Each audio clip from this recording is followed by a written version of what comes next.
آج ہمارے سامنے ایک آن لائن ذریعے سے لی گئی اسلامی حکایت ہے۔ اس کا جو مرکزی سوال ہے نا، وہ سننے میں تو بڑا سیدھا سا لگتا ہے، لیکن ہے بہت گہرا۔ سوال یہ ہے کہ ایک گنہگار عورت نے اللہ کو کیسے دیکھا؟ اب ظاہر ہے اس کا مطلب یہ نہیں کہ اس نے اللہ کو سچ مچ اپنی آنکھوں سے دیکھا۔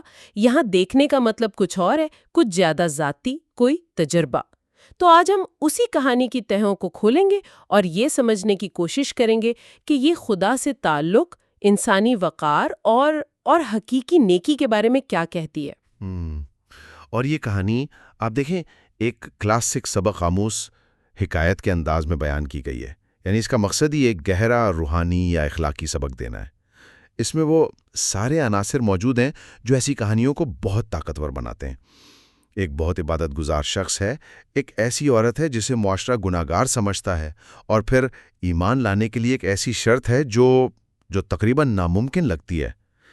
یہیں سے نیکی، سماجی تعصب اور ایمان کی اصل حقیقت کے درمیان ایک دلچسپ کشمکش پیدا ہوتی ہے۔ بالکل، تو کہانی کے کردار بھی بہت واضح ہیں۔ ایک طرف بنی اسرائیل کا ایک عابد اربعین بن کشیپ جو اپنی عبادت میں مشہور ہے، اور دوسری طرف اسی شہر کی ایک عورت جو بظاہر ایک بت پرست ہے اور جسے معاشرہ اچھی نظر سے نہیں دیکھتا، اور ان دونوں کو جوڑتا ہے ایک خواب اور ایک شرط۔ تو آئیے اسی خواب سے بات شروع کرتے ہیں۔ تو اربعین بن کشیپ جو ایک بہت ہی متقی شخص ہے، اسے ایک عجیب خواب آنا شروع ہوتا ہے۔ جی؟ خواب میں اسے حکم ملتا ہے کہ وہ اپنے شہر کی ایک مشہور خوبصورت لیکن جسے سب گناہگار سمجھتے ہیں اس عورت کے پاس جائے اور اسے ہدایت دے۔ یہ اس کے لیے کتنا عجیب حکم ہوگا، ہے نا؟ بہت عجیب۔ آپ نے بہت اہم نقطہ اٹھایا ہے۔ یہ خواب صرف اس عورت کے لیے نہیں بلکہ خود اربعین بن کشیپ کے لیے ایک آزمائش ہے۔ صحیح۔ اسے اپنے آرام دہ محفوظ روحانی ماحول سے نکل کر ایک ایسے انسان سے رابطہ کرنے کو کہا جا رہا ہے جسے معاشرے نے آپ کہہ لیں کہ پہلے ہی ایک لیبل لگا کر رد کر دیا ہے۔ ذریعہ بتاتا ہے کہ وہ ہچکچاتا بھی ہے۔ بالکل، اسے ڈر ہے کہ لوگ کیا کہیں گے، کہیں اس پر ہی الزام نہ لگ جائے کہ بھئی اس کا اس عورت سے کیا تعلق ہے۔ یہ خوف بہت حقیقی ہے، لیکن جب خواب مسلسل 3 راتوں تک آتا ہے تو اسے یقین ہو جاتا ہے کہ یہ کوئی عام خواب نہیں بلکہ یہ ایک الہی حکم ہے۔ اور جب وہ ہمت کر کے اس عورت کے پاس پہنچتا ہے تو اس عورت کا جواب کہانی کا رخ ہی بدل دیتا ہے۔ بالکل۔ وہ یہ نہیں کہتی کہ میں ایمان نہیں لاؤں گی، وہ کہتی ہے کہ وہ بت پرستی سے تنگ آ چکی ہے اور ایک خدا کو ماننے پر تیار ہے، لیکن اس کی ایک شرط ہے۔ اور وہ شرط یہ ہے، میں تب تک ایمان نہ لاؤں گی جب تک اللہ پاک کو خود دیکھ نہ لوں۔ یہ سن کر تو اربعین بن کشیپ کے پیروں تلے سے زمین ہی نکل گئی ہوگی۔ یہ کیسی شرط ہے؟ یہ تو ایک طرح کی بغاوت لگتی ہے۔ یہ بظاہر بغاوت لگتی ہے، لیکن اگر ہم اس کی گہرائی میں جائیں تو یہ ایک بہت ہی انسانی اور شاید ایک تکلیف دہ سوال ہے۔ اللہ کو دیکھنے سے اس کی اصل مراد کیا ہے؟ کیا وہ واقعی آسمان پر کوئی تصویر دیکھنا چاہتی ہے؟ شاید نہیں۔ زیادہ امکان اس بات کا ہے کہ وہ اپنی دنیا میں اپنے ارد گرد کے لوگوں میں اللہ کی صفات کا کوئی ثبوت مانگ رہی ہے۔ یعنی وہ رحم، انصاف، ہمدردی کا کوئی عملی مظاہرہ دیکھنا چاہتی ہیں؟ بالکل، خاص طور پر اس لیے کہ شاید اس نے اپنی زندگی میں ان چیزوں کا کبھی تجربہ ہی نہ کیا ہو۔ اس کی شرط اس کے اپنے تلخ تجربات کا عکس ہے، جہاں اس نے شاید صرف لوگوں کی ہوس اور بے حسی ہی دیکھی ہو۔ وہ کہہ رہی ہے، مجھے ثبوت دو کہ جس خدا پر تم ایمان لانے کو کہہ رہے ہو اس کی صفات اس دنیا میں کہیں موجود بھی ہیں یا نہیں۔ اور یہیں سے کہانی کا مرکز جو ہے وہ عابد سے ہٹ کر اس عورت کی زندگی پر آ جاتا ہے۔ ذریعہ ہمیں بتاتا ہے کہ وہ شدید غربت میں تھی، اس کی ایک بیٹی بیمار تھی اور گھر میں بیچنے کے لائق صرف ایک تانبے کی دیگچی تھی۔ اب وہ جو کرتی ہے وہ ایک طرح کا سماجی تجربہ ہے۔ جی، وہ 2 دن تک بازار جاتی ہے تاکہ یہ پرکھ سکے کہ یہ معاشرہ اصل میں کس چیز کی قدر کرتا ہے۔ پہلے دن وہ خوبصورت لباس پہن کر بن سور کر بازار جاتی ہے۔ اور یہاں تضاد بہت اہم ہے۔ دنیا اس کی ضرورت کو نہیں دیکھتی، دنیا اس کی خوبصورتی کو دیکھتی ہے، اور اس کی خوبصورتی کی بنیاد پر اس کے جسم کی قیمت لگاتی ہے، اس کی دیگچی کی نہیں۔ ذریعے کے مطابق کئی دکاندار دیگچی کو تو ایک طرف رکھتے ہیں اور اس سے نازیبا باتیں کرتے ہیں، اسے گناہ کی دعوت دیتے ہیں۔ ایک شخص تو حد ہی کر دیتا ہے اور دیگچی کے 80 سکے دینے کی پیشکش کرتا ہے، لیکن اس کی نیت وہ صاف ظاہر ہوتی ہے۔ اس تجربے کے بعد اس کا نتیجہ بہت تلخ اور واضح ہے۔ یہ لوگ خدا کے نہیں، ہوس کے پجاری ہیں۔ یہ میری ضرورت نہیں، میرے جسم کی قیمت لگا رہے ہیں۔ ذرا اس کی نفسیاتی حالت پر غور کریں۔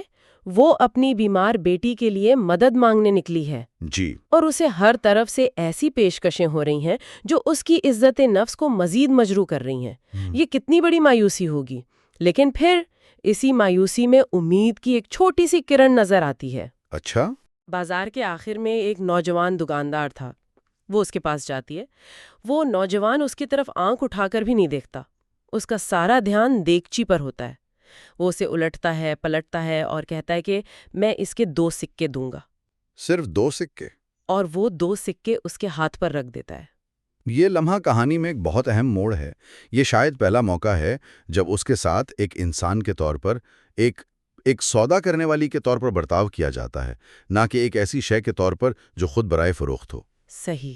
اس نوجوان کا احترام بھرا رویہ، اس کا نظریں جھکا کر بات کرنا، اس کے لیے صرف 2 سکے نہیں تھے، وہ وقار کے 2 سکے تھے۔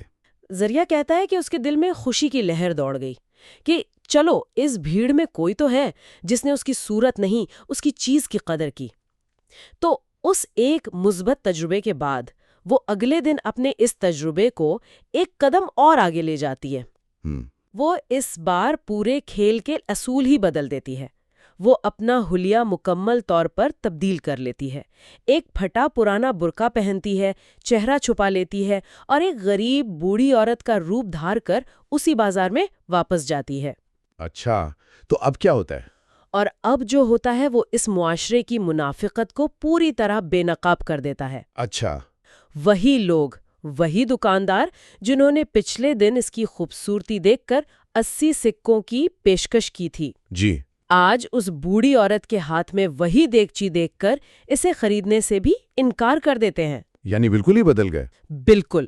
کوئی کہتا ہے کہ یہ ٹوٹی ہوئی ہے، کوئی کہتا ہے یہ بیکار ہے۔ تو ان کی ساری فیاضی، ان کی ساری ہمدردی، وہ مکمل طور پر اس کی ظاہری شکل اور ان کی اپنی بری نیتوں سے جڑی ہوئی تھی۔ بالکل۔ جی، جیسے ہی اس کی خوبصورتی پردے میں چھپی، ان کی نام نہاد سخاوت بھی غائب ہو گئی۔ اس کا مشاہدہ بہت طاقتور ہے۔ یہ لوگ اللہ کے پجاری تو نہیں، یہ تو صرف خوبصورت جسموں کے پجاری ہیں۔ یہ تو سماجی رویوں پر ایک بہت گہری چوٹ ہے۔ اس کا مطلب ہے کہ ان لوگوں کی نظر میں اس کی غربت یا ضرورت کی کوئی اہمیت نہیں تھی۔ اہمیت صرف اس بات کی تھی کہ وہ ان کی خواہشات کو پورا کر سکتی ہے یا نہیں۔ لیکن کہانی یہاں ختم نہیں ہوتی۔ وہ آخرکار اسی نوجوان کی دکان پر دوبارہ پہنچتی ہے۔ ہاں، وہ امید کی اسی آخری کرن کے پاس لوٹتی ہے۔ اس بار وہ دیگچی بیچنے کی بات نہیں کرتی۔ وہ کہتی ہے کہ اس کی بیٹی بیمار ہے، ڈاکٹر نے نسخہ لکھا ہے اور اسے دوا کے لیے 6 سکوں کی ضرورت ہے۔ اور یہاں اس نوجوان کا جو رد عمل ہے وہی اس پوری کہانی کا کلائمیکس ہے۔ یہ وہ لمحہ ہے جس کا اسے انتظار تھا، وہ اللہ کا دیدار۔ نوجوان اسے صرف 6 سکے نہیں دیتا جو اس نے مانگے تھے، وہ اس کے ہاتھ میں دیگچی دیکھتا ہے اور کہتا ہے، ماں یہ دیگچی تو بہت عمدہ اور قیمتی لگتی ہے، اگر تم اسے بیچنا ہی چاہتی ہو تو میں اس کے 80 سکے دوں گا۔ یہ سن کر وہ عورت حیران رہ جاتی ہے، اسے یقین نہیں آتا۔ وہ پوچھتی ہے کہ کیا تم مذاق کر رہے ہو؟ کل تو اسی دیگچی کے صرف 2 سکے مل رہے تھے۔ اور اس کی وجہ ہی سب کچھ ہے۔ یہ سارا منظر اربعین بن کشیب، جو دونوں دن چھپ کر اس عورت کا پیچھا کر رہا تھا، وہ بھی دیکھ رہا تھا۔ اچھا، وہ بھی نہیں موجود تھا۔ جی، جب سودا ہو جاتا ہے اور عورت چلی جاتی ہے تو وہ اس نوجوان کے پاس آتا ہے اور پوچھتا ہے، تم نے یہ کیا کیا؟ بازار میں کوئی اس دیگچی کے 2 سکوں سے زیادہ دینے کو تیار نہیں تھا اور تم نے 80 سکے دے دیے۔ اور نوجوان کا جواب، یہ صرف ایک جواب نہیں ہے، میرا مطلب ہے یہ تو ایک پورا فلسفہ ہے۔ جی، وہ کہتا ہے، میں نے صرف دیگچی کی قیمت ادا نہیں کی، میں نے اس کی بچی کے نسخے کی قیمت ادا کی ہے، میں نے آنے والے 1 مہینے کے لیے اس کی بچی کی دیکھ بھال کی قیمت ادا کی ہے۔ اور پھر وہ کہتا ہے، میں نے اسے یہ قیمت اس لیے دی ہے تاکہ اسے دوبارہ اپنی عزت اور گھر کا سامان بیچنے کی نوبت نہ آئے۔ یہ حیران کن ہے۔ یہ صرف خیرات نہیں ہے، یہ ایک مکمل حل فراہم کرنے کی کوشش ہے۔ آپ نے بالکل صحیح کہا۔ یہ محض خیرات اور حقیقی ہمدردی کے درمیان فرق کو واضح کرتا ہے۔ اب اگر ہم اس کو کہانی کے مرکزی سوال سے جوڑیں تو اس نوجوان کا عمل اللہ کی صفات کا ایک عملی مظاہر بن جاتا ہے۔ رحم، عدل اور احسان۔ بالکل، اس نے رحم کیا، اس نے عدل کیا، دیگچی کی مناسبت سے بھی زیادہ قیمت دے کر، اور اس نے احسان کیا، یعنی اس کی ضرورت سے کہیں بڑھ کر دے کر۔ تو اس عورت نے اللہ کو اپنی آنکھوں سے نہیں دیکھا، لیکن اس نے اللہ کی صفات کو، اس کے رحم اور کرم کو ایک انسان کے بے لوث عمل میں مجسم ہوتے ہوئے دیکھ لیا۔ یہی وہ ثبوت تھا، یہی وہ دیدار تھا جس کی اسے تلاش تھی۔ یہ ایک بہت ہی خوبصورت نقطہ ہے، لیکن یہاں ایک سوال پیدا ہوتا ہے۔ کچھ لوگ کہہ سکتے ہیں کہ وہ بس ایک بہت اچھا نیک دل انسان تھا۔ اس کے عمل کو الہی صفات کا مظہر کہنا کیا تھوڑا زیادہ نہیں؟ یعنی ایک اچھے انسانی عمل اور خدائی صفت کی جھلک میں کیا فرق ہے؟ یہ بہت اہم سوال ہے۔ دیکھیں، میرے خیال میں فرق نیت اور وسعت کا ہے۔ ایک اچھا انسان شاید 6 سکے مانگنے پر 10 سکے دے دیتا، لیکن اس نوجوان نے مسئلے کی جڑ کو سمجھا۔ اس نے صرف اس لمحے کی ضرورت پوری نہیں کی، اس نے مستقبل کی ضرورت کا بھی اندازہ لگایا تاکہ وہ عورت دوبارہ اسی مجبوری کی حالت میں نہ پہنچے۔ صحیح۔ اس نے صرف پیسے نہیں دیے، اس نے اس عورت کا وقار بحال کیا۔ یہ جو گہرائی ہے، یہ جو وہ صرف علامات کے بجائے بیماری کا علاج کرنے کی کوشش ہے، یہی وہ چیز ہے جو ایک عام اچھے کام کو غیر معمولی بنا دیتی ہے۔ یہ صرف ہمدردی نہیں، یہ حکمت والی ہمدردی ہے۔ اور یہی حکمت اور بے غرضی الہی صفات کے قریب تر ہے۔ تو پھر اس کہانی کا بڑا سبق کیا ہے؟ ذریعہ اسے براہ راست ایک بہت ہی مستند حدیث سے جوڑتا ہے۔ جی ہاں، اور یہ تعلق اس کہانی کو ایک عام لوک داستان سے بہت بلند کر دیتا ہے۔ ذریعہ اسے ایک حدیث قدسی سے جوڑتا ہے۔ ہمارے سننے والوں کی آسانی کے لیے بتاتا چلوں کہ حدیث قدسی وہ خاص حدیث ہوتی ہے جس میں اللہ تعالیٰ کا براہ راست پیغام پیغمبر اکرم صلی اللہ علیہ وآلہ وسلم کی زبان سے بیان ہوتا ہے۔ اور اسے بڑے محدثین نے روایت کیا ہے۔ جی، امام بخاری اور امام احمد بن حنبل جیسے بڑے محدثین نے روایت کیا ہے، جس کا مطلب ہے کہ اسلامی روایت میں اسے انتہائی معتبر مانا جاتا ہے۔ اور وہ حدیث کیا کہتی ہے؟ اس حدیث کا مفہوم یہ ہے کہ جب کوئی بندہ نفل عبادات کے ذریعے اللہ کا قرب حاصل کرتا ہے تو اللہ اس سے محبت کرنے لگتا ہے، اور جب اللہ اس سے محبت کرتا ہے تو وہ اس کے کان بن جاتا ہے جس سے وہ سنتا ہے، اس کی آنکھ بن جاتا ہے جس سے وہ دیکھتا ہے، اور اس کا ہاتھ بن جاتا ہے جس سے وہ پکڑتا ہے۔ واو! اس تناظر میں دیکھیں تو وہ نوجوان اس لمحے میں جیسے اللہ کا ہاتھ بن گیا، جس کے ذریعے ایک مجبور اور بے سہارا عورت تک صرف رزق ہی نہیں بلکہ عزت اور وقار بھی پہنچا۔ یہ تو پوری کہانی کو ایک نئی سطح پر لے جاتا ہے۔ تو ذریعہ اس سے ہمارے لیے کیا عملی سبق نکالتا ہے؟ سبق بہت واضح اور براہ راست ہے۔ معاشرے کے غریبوں، بیواؤں اور یتیموں کی اس طرح مدد کرو کہ مجبوری انہیں گناہ کے راستے پر نہ لے جائے۔ ذریعہ کہتا ہے کہ بے شک مجبوری ہی انسان کو برائی کی طرف لے جاتی ہے۔ کہانی کا مرکزی پیغام یہ ہے کہ ایمان صرف اربعین بن کشیب کی طرح تنہائی میں کی جانے والی عبادت کا نام نہیں ہے۔ صحیح۔ حقیقی تقویٰ کا امتحان تو بازار میں لوگوں کے ساتھ معاملات میں ہوتا ہے۔ دوسروں، خاص طور پر معاشرے کے سب سے کمزور لوگوں کے ساتھ ہمارے رویے میں ہمدردی اور انصاف ہی اصل عبادت ہے۔ اور یہ کہانی یہ بھی بتاتی ہے کہ گناہ کو روکنے کا بہترین طریقہ گناہ کی وجہ یعنی غربت اور مجبوری کو ختم کرنا ہے۔ یہ کتنی طاقتور کہانی ہے۔ یہ ایک عبادت گزار کے عجیب خواب سے شروع ہوتی ہے، ایک عورت کے ناممکن مطالبے سے گزرتی ہے، اور آخر میں انسانی عمل میں خدا کی صفات کو پہچاننے کے ایک گہرے سبق پر ختم ہوتی ہے۔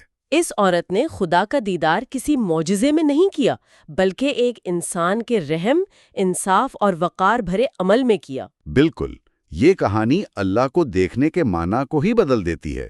یہ اسے کسی مافوق الفطری نظارے کے تصور سے نکال کر ہماری روزمرہ کی زندگی، ہمارے آپسی لین دین میں ہمدردی اور انصاف کے ٹھوس تجربے کی طرف لے آتی ہے۔ اور یہ بھی بتاتی ہے کہ ایمان کی اصل آزمائش ہماری نمازوں روزوں کے ساتھ ساتھ اس بات میں بھی ہے کہ ہم ضرورت مندوں کے ساتھ کیسا سلوک کرتے ہیں۔ اس نوجوان نے صرف خیرات نہیں دی، اس نے اس عورت کا کھویا ہوا وقار بحال کیا، اس نے اسے بھیکاری نہیں سمجھا بلکہ ایک قابل احترام انسان کے طور پر اس سے معاملہ کیا۔ یہی اصل تبدیلی تھی۔ آخر میں اپنے سننے والوں کے لیے ایک سوچ چھوڑے جاتے ہیں۔ یہ کہانی اس نوجوان کے غیر معمولی مہربانی کے عمل پر مرکوز ہے، لیکن یہ باقی پورے بازار کے بارے میں بھی ایک سوال اٹھاتی ہے۔ ہم اپنی زندگیوں میں شاید انجانے میں کتنی بار ایسے نظاموں یا سماجی رویوں کا حصہ بنتے ہیں جو لوگوں کو ان کی اندرونی انسانی وقار اور حقیقی ضرورت کے بجائے ان کی ظاہری شکل، ان کے لباس یا ان کی سمجھی جانے والی سماجی قدر کی بنیاد پر پرکھتے ہیں۔ یہ ایک ایسی بات ہے جس پر اس گفتگو کے ختم ہونے کے بعد بھی غور کیا جا سکتا ہے۔